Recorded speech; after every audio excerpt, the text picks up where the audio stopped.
प्यारे मित्रों, good morning. आप सब कैसे हो और आपकी पढ़ाई कैसे चल रही है। और मैं ईश्वर से कामना करता हूँ कि आप सब बहुत अच्छे होंगे और आपकी पढ़ाई भी बहुत अच्छी चल रही होगी और आपकी मैथ्स की पढ़ाई भी बहुत अच्छी चल रही होगी और प्रैक्टिस कर रहे होंगे और फॉर्मूले भी आपने याद कर रहे होंगे। आप सबको विदित है कि अपन क्लास 12 का चैप्टर 7 इंटीग्रल समाकलन स्टार्ट किया है, जिसकी अपन 12 क्वेश्चन कर चुके हैं और 10 फॉर्मूले भी लिखे थे। सब फॉर्मूले आपको याद भी होंगे और इसके साथ अपन क्वेश्चन 13 वाला 13वां क्वेश्चन करते हैं और इसमें क्या क्वेश्चन में क्या बताया गया है वो अपन देखते हैं। जैसे कि क्वेश्चन नंबर 13 वाला दिया x³ - x² + x - 1 x - 1 upon में दिया हुआ d/dx। इसको हल करते हुए ये चीज आपको ध्यान रखनी है कि x³ - x² + x - 1 of dx x - 1 of dx। इसमें सबसे पहले क्या करोगे, इन दोनों में से x² कॉमन लो, x² कॉमन ले लो, यहाँ से x बचा, यहाँ से 1 बचा, plus x - 1 upon x - 1 of dx। अब देखो इसमें एक चीज, इन दोनों में से x कॉमन लिया, x यहाँ से x बचा, यहाँ से 1 बचा तो लिख दिया और x - 1। अब आपको इसमें इन पूरा में से एक चीज आपको और कॉमन दिखाई दे रही है। क्या कॉमन दिखाई दे रही है? x - 1 दोनों स्टेप में कॉमन है, तो क्या लिखोगे आप? यहाँ से x - 1 कॉमन ले लिया और यहाँ बचा आपके x² + 1 बचा, x² + 1 बचा और x - 1 आपके कॉमन है। x - 1 क्या है? कॉमन आ गया। अब देखो आगे वाला चीज, आगे वाला स्टेप में क्या होगा? आगे वाला में x² से x² कट जाएगा। आगे वाला में क्या होगा? x - 1 is x² - 1 plus 1 upon x - 1, ये कट गया ऑफ dx। अब क्या बचा? dx बचा। अब देखो बचा क्या अपने पास? समाकलन of x² + 1 into d of x। इसका अपन अलग-अलग समाकलन करेंगे। क्या करेंगे? अलग-अलग समाकलन करेंगे। तो अलग-अलग समाकलन किसका करते हैं? तो x² + 1/2 x² + 1/2 1 का क्या होगा? इसको अलग-अलग लिखते हैं पहले। क्या लिखते हैं? अलग-अलग लिखते हैं पहले। समाकलन ऑफ x² + of dx, समाकलन ऑफ dx, ठीक है ना? इसका क्या होगा समाकलन? इसका हो गया x² + 1/2 x² + 1/2 और dx का x + c।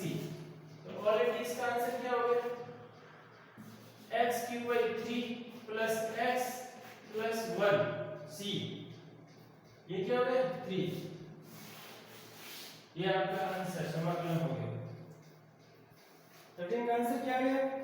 x² + x³ 3 x³ + x + c = 0।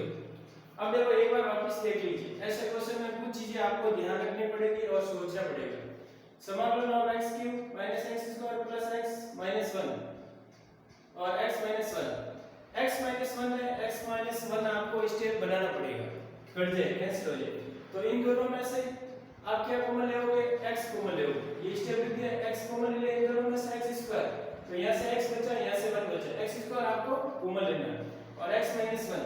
अब फिर इस दोनों में से इस स्टेप में से इस स्टेप में x² कॉमन आ रहा है, x - 1 कॉमन आ रहा है, तो यहाँ से x बचा और यहाँ से 1 बच गया क्योंकि ये पूरे स्टेप आ रहा है। x - 1 दोनों कैंसिल हो गए, x² + 1 बचा, x² प्लस क्या बचा? 1 बचा। अब इसको अलग-अलग डिफरेंस इंटीग्रल करेंगे अपन, अलग-अलग समाकलन करने के बाद x² dx + d of x, x² का x² + 1 और x² में 2y + x + 3, तो x³ / 3 + x + c = 0। ये आपका आंसर है। इस क्वेश्चन में ऐसा क्वेश्चन कि आपको बार-बार प्रैक्टिस करनी है, कुछ स्टेप आपको याद रह जाए। आगे वाला क्वेश्चन है। थैंक यू मित्रों। आगे वाला देखते हैं।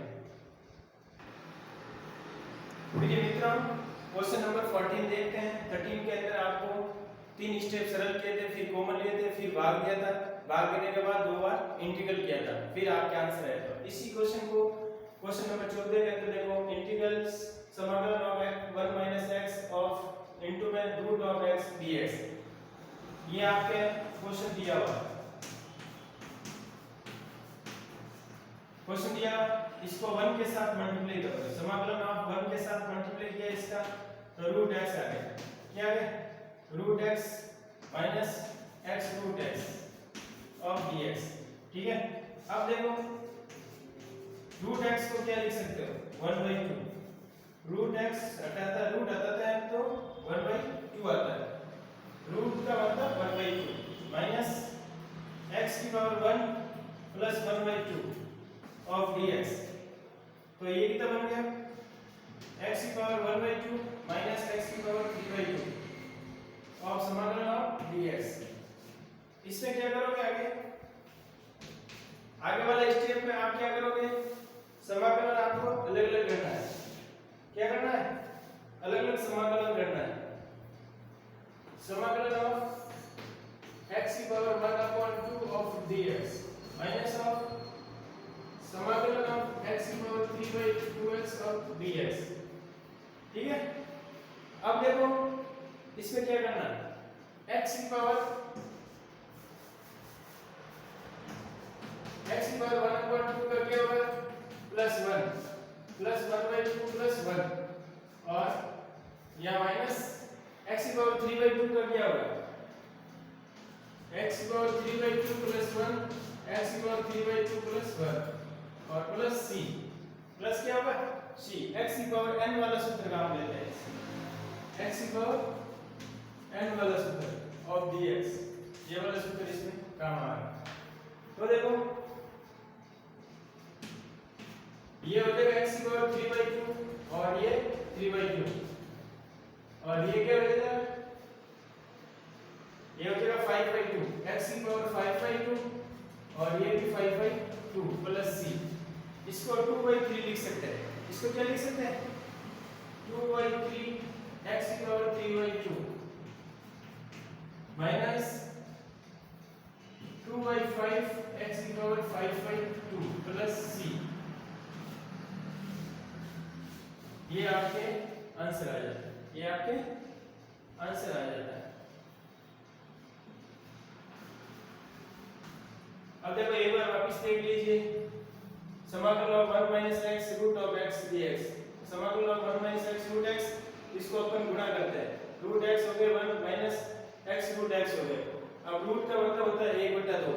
रूट का मतलब क्या होता है? 1/2 माइनस x, 1/2 जोड़ेंगे इसमें तो 1/2 माइनस 3/2। इसका अलग-अलग समाकलन लिखते हैं। अलग समाकलन के x की पावर n वाला सूत्र इसमें काम आता है। x की पावर n वाला सूत्र इसमें काम आता है। तो x की power 1/2 plus 1 1/2 plus 1 minus x की power 3/2 plus 1 3/2 plus 1 equal to c। इसको जोड़ा ऐड किया तो x की पावर 3/2 अपॉन 3/2 माइनस x की पावर 5/2 अपॉन 5/2 प्लस c। इसको ये लिख सकते हैं 2/3 x की पावर 3/2 माइनस 2/5 x की power 5/2 plus c equal to 0। ऐसे क्वेश्चन को आपको बार-बार प्रैक्टिस करनी है। कौन से स्टेप में क्या करना है ये सब आपको सोचना पड़ेगा। और बोर्ड एग्जाम के हिसाब से प्रत्येक क्वेश्चन आपको अच्छी तरह से प्रैक्टिस करनी है। बार-बार क्वेश्चन की प्रैक्टिस करनी है, उसी के साथ आपके सॉल्यूशन अच्छा होगा और अच्छे नंबर आने के चांस बनेंगे और अच्छे परसेंटेज बनेंगे। थैंक यू मित्रों, ऑल द बेस्ट।